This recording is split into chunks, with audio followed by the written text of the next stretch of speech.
आज बात करेंगे देश के सबसे चहीते मंत्रियों में से एक नितिन गडकरी जी की। तो एक बार इन्होंने कहा था। आप 120 रुपए जो पेट्रोल ले रहे हैं उसका भाव हम 15 रुपए लीटर करेंगे। 120 रुपए लीटर मिलने वाला जो पेट्रोल है उसे हम 15 रुपए लीटर कर देंगे। मैं बहुत दिन से वेट कर रहा था कि कब 15 रुपए लीटर पेट्रोल होगा, लेकिन समस्या ये है कि अब तक तो के दाम घटे नहीं। और इवन जैसे रुपया घटता चला जा रहा है, गिरता ही चला जा रहा है, उससे ऐसा लग रहा है कि पेट्रोल के दाम और बढ़ सकते हैं। ऐसा क्या हुआ कि इन्होंने जो बात कही थी वो अपनी बात पर कायम नहीं रह सके? आखिर एथेनॉल ब्लेंड करना चालू किया है तो कुछ तो हुआ होगा ना, कुछ तो पैसे बचे होंगे। क्योंकि पहले की ये बात कही जाती थी कि पेट्रोल खरीदने के लिए पैसा विदेश चला जाता है, इसलिए पैसा यदि देश में रहेगा तो देश की तरक्की होगी। देश की तरक्की हो रही है या इनके बेटों की, आज देखते हैं। तो सियान एग्रो ये एक कंपनी है और इस कंपनी में नितिन गडकरी जी के दोनों बेटे लगे हुए हैं। इस कंपनी का टर्नओवर 5 टाइम्स इंक्रीज हुआ एक साल में, 171 करोड़ से 1000 करोड़ के भी ऊपर चला गया। क्या कहोगे इसको? आखिर फायदा किसका हो रहा है ये हम लोग अब समझ ही रहे हैं। और दूसरी बात क्या है, देखो, ये कहा गया था कि एथेनॉल है, एथेनॉल यूज़ करेंगे तो पॉल्यूशन कम होगा, गाड़ियों को कोई दिक्कत नहीं होगी, इससे किसी को कोई समस्या नहीं है। लेकिन जैसा कि देखने को मिल रहा है, जो गाड़ी E20 कंपैटिबल नहीं है, वो सारी गाड़ियों में दिक्कत आनी चालू हो गई है। और ये बात कही गई थी, समय दिया गया था कि 2030 तक ही काम कर दिया जाएगा। लेकिन क्या 2030 आ गया है? और यदि नहीं आया तो इतनी जल्दबाजी में ये काम क्यों किया गया? आखिर हम जानते हैं कि गवर्नमेंट का कोई भी प्रोजेक्ट कभी टाइम से पूरा होता ही नहीं। तो इस प्रोडक्ट में इतनी जल्दबाजी क्यों? आखिर ये इतनी जल्दी क्यों पूरा कर दिया गया? जबकि इसका मुद्दा सीधे जनता से जुड़ा। टाइम तो देते उनको, कम से कम अपने व्हीकल्स को चेंज करने को। आपने बिल्कुल टाइम नहीं दिया और ये काम आपने समय से पहले पूरा किया। तो आज ये देखते हैं कि किसका फ़ायदा हुआ। जैसा कि हम लोग जानते हैं कि पेट्रोल बाहर से आता है, पेट्रोल हमारे इंडिया में सिर्फ 15% के आसपास जो हम लोग की एनर्जी रिक्वायरमेंट है वो देश से पूरी होती है और बाकी 85% हम लोग बाहर रेट पे डिपेंडेंट है। पिछले कुछ सालों से ये सबको पता है कि हम लोग रशिया से बहुत ही सस्ते दामों में पेट्रोल खरीद रहे हैं और इवन यूरोप और दूसरी कंट्रियों को बेच रहे हैं। आपने कभी देखा कि पेट्रोल सस्ता हुआ हो? कभी भारत वासियों को इसका कुछ फ़ायदा मिला हो इतने समय से? नहीं। इवन गिरते रुपए से उनकी जेब पर जो मार है वो बढ़ती ही चली जा रही है। ये कुछ तो फ़ायदा हो सकता था। मैं ये नहीं कह रहा हूँ कि पेट्रोल के दाम चूँकि डबल हैं, यदि पेट्रोल सरकार चाहे तो ₹50 में मिल सकता है, लेकिन कोई बात नहीं, मैं समझता हूँ कि सरकारें मार्जिन लेके क्यों चलती हैं। लेकिन क्या 5-10 रुपए का भी मार्जिन नहीं मिल सकता था? और इसके बदले जो समस्या लोग उठा रहे हैं, आखिर वो समस्या का कुछ तो उनको वो मिलता कि चलो कोई बात नहीं, हमारा इंजन जल्दी खराब हो रहा है, हमारे पार्ट्स जल्दी-जल्दी घिस रहे हैं, वियर एंड टियर इनमें ज़्यादा हो रहा है, इसके बदले हमको पेट्रोल तो सस्ता मिल रहा है। हो सकता है पेट्रोल, डीज़ल सस्ते होने से अब दूसरी चीज़ें भी सस्ती होती जो कि बिल्कुल ही होती। लेकिन नहीं, अब इसका सारा फ़ायदा कहाँ जा रहा है? इसका फ़ायदा जा रहा है नितिन गडकरी के बेटों को। अब यहाँ दूसरा पक्ष को भी जानना ज़रूरी है। वहाँ पे ये कहा गया कि ये जो इंडस्ट्री है, इसका कुछ ही हिस्सा है, जो उस कंपनी से आता है, लाइक 0.5% से भी कम। तो इसलिए ऐसा कहना कि इसी कंपनी को सारा फ़ायदा जा रहा है इथेनॉल का, वो सही नहीं है। और इस बात से भी मैं एग्री करता हूँ। क्योंकि देखो, जो भी इथेनॉल है वो बेसिकली खरीदा जाता है किसानों से ही, और इससे क्या होता है कि किसानों की आय बढ़ती, जो कि बढ़ी है इस मामले में, जो कि इथेनॉल बना रहे हैं, उगा रहे हैं और इस तरीके की चीज़ों पे इन्वॉल्व हैं, उनकी आय बढ़ी है। ये बात बिल्कुल सही है। लेकिन क्या इसका फ़ायदा जनरल पब्लिक को भी दिया जा सकता था? और दूसरी बात, यदि फ़ायदा नहीं भी देना, तो कम से कम उस टाइमलाइन को फ़ॉलो तो किया जाता, लेकिन फ़ॉलो भी नहीं किया। तो आखिर ये सरकार से सवाल नहीं पूछा जाए, तो किससे पूछा जाए कि आखिर इसका फ़ायदा किसको हुआ? आम आदमी को क्या फ़ायदा हुआ?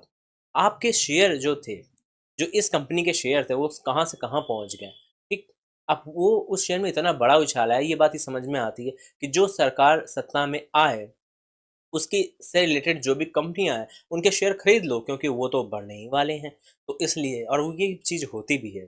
आप देखो, ये स्मार्ट लोगों का मूव है, वो लोग इस तरीके के दाँव ही लगाते हैं और इसमें फ़ायदा होता ही है। ये साफ-सी बात है, आपकी सरकार है तो कहीं न कहीं से आपकी कंपनी को फ़ायदा मिलना ही है और वो फ़ायदा मिल, चूँकि यदि ये 5 साल डिले होता तो ये फ़ायदा भी 5 साल डिले हो जाता, और 5 साल बहुत होता है। मतलब आप समझ रहे हो कि कोई सरकार है तो वो अगली बार आए या ना आए उसकी गारंटी नहीं होती है। लेकिन ये कि यदि ऐसा कुछ कर लिया, यदि फ़ायदा कमा लिया तो वो तो कमा ही लिया, उसके बाद जो होगा देखा जाएगा। ये बात मैं बिल्कुल मानता हूँ कि सारा फ़ायदा एक कंपनी को नहीं जा रहा होगा। लेकिन ये बात समझने की है कि जिस चीज़ को मैं फ़ायदा जा रहा था, उस चीज़ को इतना फ़ास्ट किया गया और जो चीज़ बहुत ज़रूरी है भारत के लिए, उस चीज़ बहुत डिले की जाती है। बहुत सारे प्रोजेक्ट आपको पता है कौन-सा प्रोजेक्ट है जो टाइम पे पूरा होता है। चाहे वो रक्षा से जुड़ा समझौता हो, चाहे वो किसी और चीज़ से हो, वो पूरे ही नहीं हो पाते हैं, सालों लग जाते हैं उन्हें। कोई भी चीज़ टारगेट बनाया, उसको टाइम से पूरा ही नहीं किया। लेकिन ये टारगेट्स हद से जल्दी पूरा कर लिया गया। क्यों? आखिर क्यों? क्योंकि पब्लिक के ऊपर कुछ भी थोपना बहुत आसान होता है। ये कम से कम आपने एक ऑप्शन तो दिया होता कि एक नॉर्मल पेट्रोल और एक ई20 आपको जो लेना हो आपकी गाड़ी के हिसाब से जो कंपैटिबल हो आप भरा लो, ठीक है? और तो ऑप्शन देना ही चाहिए था, वो तो ऑप्शन उन कंट्रियों में भी है ना जहाँ पर ये चीज़ है। लेकिन वैसा कोई ऑप्शन नहीं दिया गया और अब इसके बाद सरकार दूसरी चीज़ों को लाने में जुटी पड़ी है कि अब ये करेंगे, डीज़ल गाड़ियों पर भी करेंगे। ठीक है, आप सब गाड़ियों पे कर ही रहे हो। आप कुछ ये भी देख लो कि वो कंपनियाँ जो हद से ज़्यादा कमा रही हैं, वो कैसे कमा पा रही हैं? इतना प्रॉफ़िट कैसे जा रहा है? भाई किसानों को तो इतना प्रॉफ़िट नहीं गया और इतना प्रॉफ़िट यदि 5 गुना मार्जिन ही हो रहा है, तो कंपनियों को क्यों हो रहा है? ये किसानों को क्यों नहीं हो रहा? नहीं हुआ ना? कैसे होगा? क्योंकि क्या होता है अपने यहाँ की बात ये पूँजीवाद है और इसमें अब सब कुछ ठीक है, सब चलता है। जहाँ पैसा वहाँ सब चलता है। उम्मीद कि ये वीडियो इसमें आपको समझ में आया होगा। मैं नहीं कह रहा, मैं बायस नहीं हूँ। मुझे कोई दिक्कत नहीं है कि वो लोग पैसा कमा रहे हैं, तो वो पैसा कमा ही रहे हैं। लेकिन यदि कुछ बहुत फ़ायदा पब्लिक को मिल जाता, तो बहुत अच्छा होता और पब्लिक को यदि कोई फ़ायदा नहीं भी देना तो कोई बात नहीं, लेकिन कम से कम उसे टाइमलाइन दे देते।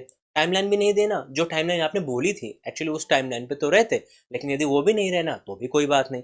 कम से कम आप ऐसा कर सकते थे कि ऑप्शन दे देते, ऑप्शन तो होना ही चाहिए भाई, यदि आप पूंजीवाद की इकोनॉमी के समर्थक हो, तो कम से कम उसमें भी ऑप्शंस हमेशा रहते हैं। ऑप्शंस तो होने चाहिए, लेकिन ऑप्शंस भी नहीं दिए, ठीक है? सरकार ने डिसाइड कर लिया कि तुम्हारी गाड़ी में हम जो बता रहे हैं, वही वाला पेट्रोल पड़ेगा, चाहे तुम्हारी गाड़ी खराब हो या अच्छी, हमें उससे फ़र्क नहीं पड़ता। मुझे फ़र्क नहीं पड़ता, कुछ याद जैसा आ रहा है। हाँ। तो इसी के साथ ये एनालिसिस आपको कैसी लगी मुझे बताइएगा। कमेंट में ज़रूर कमेंट करिएगा, शेयर करिए इस वीडियो को जितना पॉसिबल हो सके। मैं किसी के साइड नहीं हूँ, मैं एक चीज़ ये चीज़ बता देना चाहता हूँ, मैं किसी के भी साइड नहीं। जो बात सच है वो बात सच है, ठीक? होप कि किसी को बुरी नहीं लगे। मिलते हैं अगली वीडियो में, तब तक टेक केयर। जय हिंद, जय भारत।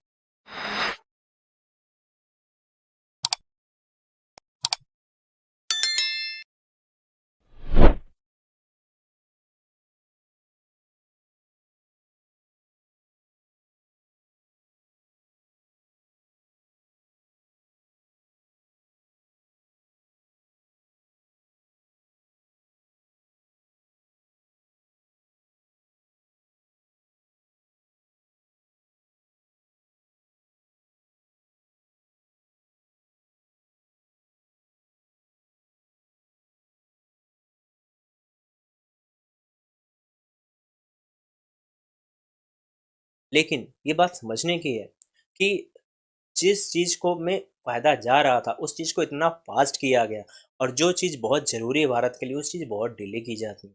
बहुत सारे प्रोजेक्ट आपको पता है कौन-सा प्रोजेक्ट है जो टाइम पे पूरा होता है। चाहे वो रक्षा से जुड़ा समझौता हो, चाहे वो किसी और चीज़ से हो, वो पूरे ही नहीं हो पाते हैं, सालों लग जाते हैं उन्हें। कोई भी चीज़ टारगेट बनाया, उसको टाइम से पूरा ही नहीं किया। लेकिन ये टारगेट्स हद से जल्दी पूरा कर लिया गया। क्यों? आखिर क्यों? क्योंकि पब्लिक के ऊपर कुछ भी थोपना बहुत आसान होता है। तो ये कम से कम आपने एक ऑप्शन तो दिया होता कि एक नॉर्मल पेट्रोल और एक ई20 आपको जो लेना हो आपकी गाड़ी के हिसाब से जो कंपैटिबल हो आप भरा लो, ठीक है? और तो ऑप्शन देना ही चाहिए था, वो तो ऑप्शन उन कंट्रियों में भी है ना जहाँ पर ये चीज़ है। लेकिन वैसा कोई ऑप्शन नहीं दिया गया और अब इसके बाद सरकार दूसरी चीज़ों को लाने में जुटी पड़ी है कि अब ये करेंगे, डीज़ल गाड़ियों पर भी करेंगे। ठीक है, आप सब गाड़ियों पे कर ही रहे हो। आप कुछ ये भी देख लो कि वो कंपनियाँ जो हद से ज़्यादा कमा रही हैं, वो कैसे कमा पा रही हैं? इतना प्रॉफ़िट कैसे जा रहा है? भाई किसानों को तो इतना प्रॉफ़िट नहीं गया और इतना प्रॉफ़िट यदि 5 गुना मार्जिन ही हो रहा है, तो कंपनियों को क्यों हो रहा है? ये किसानों को क्यों नहीं हो रहा? नहीं हुआ ना? कैसे होगा? क्योंकि क्या होता है अपने यहाँ की बात ये पूँजीवाद है और इसमें अब सब कुछ ठीक है, सब चलता है। जहाँ पैसा वहाँ सब चलता है। उम्मीद कि ये वीडियो इसमें आपको समझ में आया होगा। मैं नहीं कह रहा, मैं बायस नहीं हूँ। मुझे कोई दिक्कत नहीं है कि वो लोग पैसा कमा रहे हैं, तो वो पैसा कमा ही रहे हैं। लेकिन यदि कुछ बहुत फ़ायदा पब्लिक को मिल जाता, तो बहुत अच्छा होता और पब्लिक को यदि कोई फ़ायदा नहीं भी देना तो कोई बात नहीं, लेकिन कम से कम उसे टाइमलाइन दे देते। टाइमलाइन भी नहीं देना, जो टाइमलाइन आपने बोली थी, एक्चुअली उस टाइमलाइन पे तो रहते, लेकिन यदि वो भी नहीं रहना, तो भी कोई बात नहीं। कम से कम आप ऐसा कर सकते थे कि ऑप्शन दे देते। ऑप्शन तो होना ही चाहिए भाई, यदि आप पूंजीवाद की इकोनॉमी के समर्थक हो तो कम से कम उसमें भी ऑप्शंस हमेशा रहते हैं। ऑप्शंस तो होने चाहिए, लेकिन ऑप्शंस भी नहीं दिए। ठीक है, सरकार ने डिसाइड कर लिया कि तुम्हारी गाड़ी में हम जो बता रहे हैं वही वाला पेट्रोल पड़ेगा, चाहे तुम्हारी गाड़ी खराब हो या अच्छी, हमें उससे फर्क नहीं पड़ता। मुझे फर्क नहीं पड़ता, कुछ याद जैसा आ रहा है। हाँ, तो इसी के साथ ये एनालिसिस आपको कैसी लगी मुझे बताइएगा। कमेंट में ज़रूर कमेंट करिएगा, शेयर करिए इस वीडियो को जितना पॉसिबल हो सके। मैं किसी के साइड नहीं हूँ, मैं एक चीज़ ये चीज़ बता देना चाहता हूँ, मैं किसी के भी साइड नहीं। जो बात सच है वो बात सच है, ठीक? होप कि किसी को बुरी नहीं लगे। मिलते हैं अगली वीडियो में, तब तक टेक केयर। जय हिंद, जय भारत।